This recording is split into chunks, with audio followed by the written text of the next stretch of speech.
আসসালামু আলাইকুম প্রিয় দর্শক, অন্য মঞ্চের আলাপচারিতায় আপনাদের সকলকে আমন্ত্রণ জানাচ্ছি। আসসালামু আলাইকুম রহমতুল্লাহি ওবরকাতুহ। সম্মানিত দর্শক, বাংলাদেশে কোনো কিছুই স্বাভাবিকভাবে ঘটছে না। যেখান থেকে যে ধরনের ঘটনা ঘটার কথা, যার মুখ থেকে যে ধরনের কথা শোনার উচিত, কিংবা যে সকল প্রতিষ্ঠান থেকে যে ধরনের তৎপরতা চালানো উচিত, তার একটিও চলছে না। ফলে চারিদিকে হতাশা, অনিশ্চয়তা, ভয় এবং আতঙ্ক। যখন আপনি সবকিছু স্বাভাবিক অবস্থার মধ্যে পাবেন, তখন আপনার চোখে মুখে একটা স্বপ্ন থাকবে। আপনি জীবনের সব বিষয়ে নিশ্চয়তা না পেলেও কিছু কিছু ক্ষেত্রে আপনি নিশ্চিতভাবে বলতে পারবেন যে এভাবেই আজকের দিনটা যাবে। কিন্তু এখন বর্তমান যে রাজনীতির অঙ্গন, সেই রাজনীতির অঙ্গনে যা কিছু ঘটছে, যা কিছু হচ্ছে, সব কিছুর মধ্যে মানুষ ভয়, আতঙ্ক এবং সব কিছুর মধ্যেই অনিশ্চয়তা খুঁজে পাচ্ছে। আমি একে একে শুরু করি। যেমন ধরুন বিএনপি। কে হবেন বিএনপির মহাসচিব? সালাউদ্দিন সাহেব কি হবেন, নাকি বর্তমান মহাসচিব তিনি থাকবেন? তারেক রহমান সাহেবকে আসবেন নাকি আসবেন না? কবে আসবেন? কয় সপ্তাহের মধ্যে আসবেন? কোথায় থাকবেন? তার জন্য বাড়ি ভাড়া খোঁজা হচ্ছে। তো সেই বাড়িগুলো কি পাওয়া গেছে? বিএনপি কি একা ইলেকশন করবে, না তার সঙ্গে সঙ্গী সাথী কারা থাকবে? সঙ্গী সাথীদেরকে তিনি কিভাবে সিট ছেড়ে দেবেন? কত সিট ছাড়বেন? 50, 100, নাকি 20 থেকে 30টি? নির্বাচন কি পিআর পদ্ধতিতে হবে নাকি সাধারণভাবে হবে? আবার আগে গণভোট হবে নাকি নির্বাচন হবে, নাকি নির্বাচন গণভোট একসঙ্গে হবে? জাতীয় নির্বাচনের আগে কি উপজেলা নির্বাচন বা স্থানীয় সরকার নির্বাচন হবে? নির্বাচন কি ফেব্রুয়ারি মাসে আসলেই কি হবে? এ ধরনের প্রতিটি প্রশ্ন প্রতিদিন বড় বড় মানুষেরা ছোট ছোট মানুষের কাছে করে। ধরুন একজন বড় নেতা যিনি এমপি হবেন, তো তিনি তার এলাকার একজন ভোটারকে দেখে বললেন যে, শোনো গদায়ের বাপ, তোমার কি মনে হয় ফেব্রুয়ারি মাসে নির্বাচন হবে? এরকম অবস্থা চলে গেছে। বড় বড় রাজনৈতিক দলের নেতা, এক একটা দলের মহাসচিব, তারা দেখা গেল যে একজন সাংবাদিক বা একজন বুদ্ধিজীবী, একজন ইউটিউবার, তাদের উপর নির্ভর করছেন, তাদের উপর আস্থা রাখছেন, তাদের কথাবার্তা দ্বারা ইনফ্লুয়েন্স হচ্ছেন এবং তাদেরকে জিজ্ঞাসা করছেন আসলে ফেব্রুয়ারি মাসে নির্বাচন হবে কিনা, আপনাদের কাছে তো অনেক খবরাখবর আছে। এই গেল দেশের অবস্থা। ডক্টর মোহাম্মদ ইউনূস এবং তার যারা সঙ্গী সাথী রয়েছেন, তাদের মধ্যেও নানা রকম কনফিউশন। ইউনূস সাহেব খুব হিসাব করে কথা বলেন, কিন্তু তার প্রেস সচিব যে কথাগুলো বলেন, সেই কথা আপনি যদি শুনেন, একটি কথার সঙ্গে অন্য কথার কোনো ধারাবাহিকতা আপনি খুঁজে পাবেন না। সরকারের কয়েকজন গুরুত্বপূর্ণ কর্তা ব্যক্তি আপনি দেখবেন যে হঠাৎ করে নিশ্চুপ হয়ে গেছে। আসিফ নজরুল সাহেব, আদিলুর রহমান শুভ্র সাহেব, সৈয়দা রেজওয়ানা হাসান, ওনারা যে কথাগুলো বলতেন সম্মুখ সারিতে এসে, এখন সে কথাগুলো শোনা যাচ্ছে না। সরকারের কার্যত কোনো মুখপাত্র এখন নেই বললেই চলে। মাস্টার মাইন্ড হিসেবে যাকে ডক্টর ইউনূস পরিচয় করে দিয়েছিলেন, সেই মাহফুজ সাহেব, তিনিও দেখলাম যে তার বক্তব্যে নানা রকম হতাশা ব্যক্ত করেছেন। সরাসরি সাম্প্রতিক সময় জিল্লুর রহমান, যিনি আছেন তৃতীয় মাত্র, তার একটি অনুষ্ঠানে তিনি যে মতামত দিয়েছেন, সেখানে নির্মম কতগুলো বাস্তবতা তুলে ধরেছেন এবং সেই নির্মম বাস্তবতায় সরকারের যে অসহায়ত্ব, সরকারের যে ব্যর্থতা এবং সরকারের মধ্যে যে নিশ্চয়তা এবং অনিশ্চয়তা এবং সরকার কতটা অসহায় বোধ করছে, সেই পুরো জিনিসটি তিনি অল্পতম সময়ে বা স্বল্পতম সময়ে ফুটিয়ে তুলেছেন তথ্য উপদেষ্টা। এর বাইরে আসিফ মাহমুদ সজীব ভুঁইয়া, তার একটা সাক্ষাৎকার দেখলাম। তো সেই সাক্ষাৎকারে তিনি বলার চেষ্টা করছেন যে ঢাকা দক্ষিণ সিটি কর্পোরেশনের মেয়র পদে নিয়োগ দেওয়ার জন্য, ইশরাককে নিয়োগ দেওয়ার জন্য যে চাপ ছিল, সেটা তিনি ঠেকিয়ে দিয়েছেন বা তিনি রাজি হননি। এখন অবস্থা দৃষ্টে মনে হচ্ছে যে তিনি সঠিক ছিলেন। গেল তার কথা। হাসনাত, সার্জিস আক্তার, নাসিরউদ্দিন পাটোয়ারি, ওনাদের কথাবার্তার ভিতরে আপনি দেখবেন যে আগের সেই স্পিরিট নেই। হাসনাত, সার্জিসকে এখন বলতে গেলে দেখাই যাচ্ছে না। তারা আগের মতো ঝুঁকি নিচ্ছেন না, কথা বলছেন না, দেশ নিয়ে তাদের পরিকল্পনার কথা বলছেন না।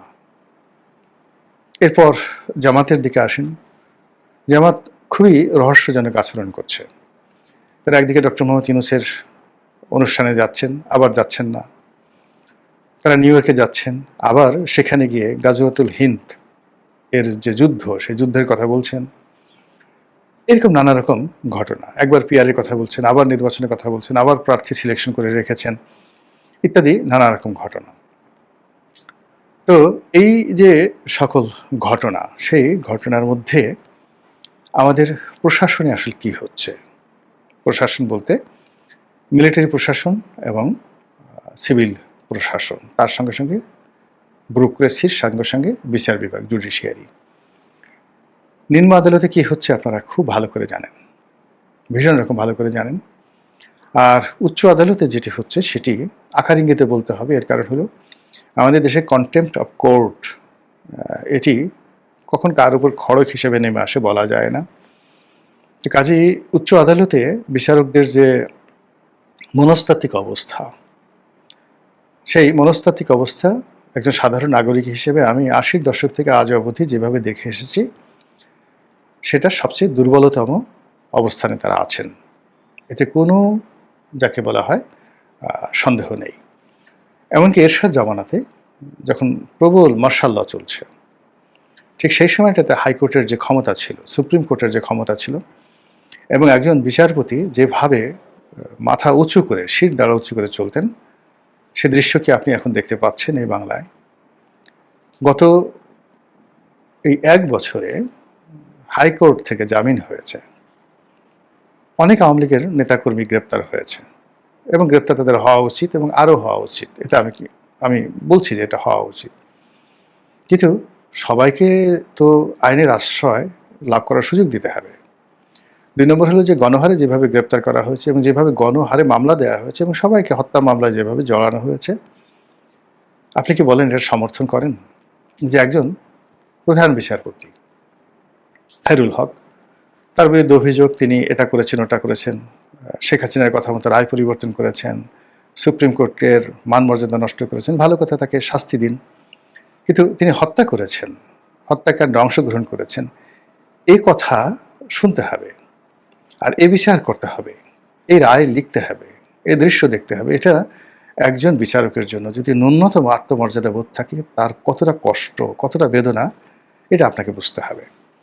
বিচারকদের বদলি, নিয়োগ, পৃথক পৃথক যে সচিবালয় প্রতিষ্ঠা, এসব নিয়ে রীতিমতো যে কাণ্ড ঘটছে মন্ত্রণালয়ের মধ্যে, এগুলো বলা যাবে না। তবে আইন মন্ত্রণালয়, আমি সেই অনেক আগের থেকে আইন মন্ত্রণালয়ের কর্মকাণ্ড দেখে আসছি। লয়ের একজন ছাত্র হিসেবে, ঢাকা বিশ্ববিদ্যালয়ের লয়ের একজন ছাত্র হিসেবে আমার বন্ধুরা ওই মন্ত্রণালয়ে চাকরি করেন, আমার বন্ধুরা সুপ্রিম কোর্টে আছেন শীর্ষ আইনজীবী হিসেবে, তারা বিচারক হিসেবে আছেন। তো কাজেই ওখানকার ঘটনা জানি। এই মুহূর্তে আইন মন্ত্রণালয়ে যা কিছু ঘটছে, বিশ্বাস করেন সুখকর নয়। ওখানে কোনো একটি মানুষ সুখে নেই, এবং সবচেয়ে বেশি সেন্সিটিভ যে জায়গাটি, সেটি হলো উত্তরপাড়া, অর্থাৎ ক্যান্টনমেন্ট। এখন সেই ক্যান্টনমেন্টে যে আসলে কি হচ্ছে, প্রতিদিন অসংখ্য গুজব ডালপালা বিস্তার করছে। সেনাবাহিনী পূর্ণ উদ্যমে মাঠে আছে ম্যাজিস্ট্রেসি পাওয়ার নিয়ে, অথচ তারা বেশিরভাগ ক্ষেত্রে তাদের সেই ক্ষমতা প্রয়োগ করে কোনো অপারেশনে অংশগ্রহণ করছে না, অথচ তারা যেভাবে নীরব ভূমিকা পালন করছেন, এটাই সবচেয়ে ভয়ের কারণ। দ্বিতীয়ত হলো যে তাদেরকে যেভাবে বিভিন্ন মহল থেকে, দেশের বাইরে থেকে যেভাবে গালাগাল করা হচ্ছে, সেই গালাগালের মাধ্যমে তাদের সঙ্গে আমাদের যে সিভিল সোসাইটি, তাদের সঙ্গে আমাদের যে রাজনীতিবিদ এবং এই সময় যারা বিপ্লবী, এই সকল গোষ্ঠীর সঙ্গে মানে এক সমুদ্র সমপরিমাণ দূরত্ব তৈরি হয়ে গেছে। এবং সেই দূরত্বের কারণে মূলত আজ থেকে ৬ মাস আগে ক্যান্টনমেন্টের দরজা যেভাবে খোলা ছিল সকলের জন্য, আমি অনেক দিন যাবৎ পার্সোনা নন গ্রাটা ছিলাম। ক্যান্টনমেন্টে আমাকে ঢুকতে দেওয়া হতো না আওয়ামী লীগ জমানাতে। সম্পর্ক ভালো ছিল অনেকের সঙ্গেই, এই জন্য ঢাকা ক্যান্টনমেন্টে মাঝে মধ্যে গিয়েছি। কিন্তু নৌবাহিনী বা বিমান বাহিনীর কোনো অনুষ্ঠানে একেবারে বলতে গেলে যাওয়ারই মতো কোনো সাহস আমার ছিল না। তো দেখা গেল যে এই সরকার ক্ষমতায় আসার পরে ক্যান্টনমেন্ট শুধু আমাদের মতো নয়, আরও অনেকের জন্য উন্মুক্ত করে দিয়েছে। কিন্তু সাম্প্রতিক সময় সেই ক্যান্টনমেন্টের দরজা আবার বন্ধ হতে শুরু করেছে এবং বিপ্লবীদের শীর্ষ নেতা জনাব হাসনাত আবদুল্লাহ অতি সাম্প্রতিক ক্যান্টনমেন্টে ঢুকতে পারেননি। এটা সারা বাংলাদেশে তোলপাড় করা একটা খবরে পরিণত হয়েছে এবং এটা কেন হলো, কিভাবে হলো। তো সামনে সেনাপ্রধান জনাব ওয়াকারুজ্জামান, তার কার্যকালের মেয়াদ খুব অল্প, সম্ভবত এই বছরই শেষ হবে। তো সে পদে কে আসবেন বা তিনি থাকবেন কিনা, থাকার পর তার অবস্থা কি হবে। আবার নতুন করে আওয়ামী লীগের যে তৎপরতা শুরু হচ্ছে, সেই তৎপরতার সঙ্গে ভারতের কি সম্পর্ক রয়েছে, আমেরিকার কি সম্পর্ক রয়েছে, বা আমাদের আমলাতন্ত্রে যে সকল আওয়ামী কুশীলব বসে আছেন তারা আওয়ামী লীগের সঙ্গে কোনো যোগাযোগ রক্ষা করছেন কিনা, এই সমস্ত নিয়ে নানা রকম আতঙ্কজনক খবর ছড়িয়ে পড়েছে। আর তারই প্রেক্ষিতে যারা রাষ্ট্র চালাচ্ছেন, এনসিপি, জামাত, তাদের মধ্যে আতঙ্কের শেষ নেই। অন্যদিকে বিএনপি প্রথমে যেভাবে আত্মবিশ্বাসী ছিল এবং সব কিছু তাদের নিয়ন্ত্রণে হচ্ছে এবং হবে, তারা যেভাবে এগিয়ে যাচ্ছিল, ইদানিংকালে তাদের সেই চিন্তা, তাদের গতি সব কিছুতেই ভাটা পড়েছে। তারা এখন প্রথমত নিয়তি নির্ভর হয়ে পড়েছে যে আল্লাহ যা কিছু করেন ভালোর জন্য করেন, যা কিছু করবেন ভালোর জন্য করেন, আল্লাহ তকদিরে থাকলে হবে, নাহলে হবে না, যদি থাকে নসিবে আপনি আপনি আসিবে। দ্বিতীয়ত, তারা অতিমাত্রায় ডক্টর মোহাম্মদ ইউনূস নির্ভর হয়ে গেছেন। তাদের ধারণা যে এই মানুষটি সদিচ্ছা, এই মানুষের ইচ্ছা, এবং কেবলমাত্র তিনি যদি নির্বাচন দেন, সেই নির্বাচনের মাধ্যমে তারা বিজয়ী হবেন। কাজেই ইউনূস তোষণ এবং ইউনূসের সঙ্গে অ্যাডাপশন, এই দুটো কাজ করার জন্য বিএনপি যেভাবে সর্বশক্তি নিয়োগ করেছে তার একটা নমুনা আমরা দেখতে পেলাম যে নজিরবিহীনভাবে অনেকটা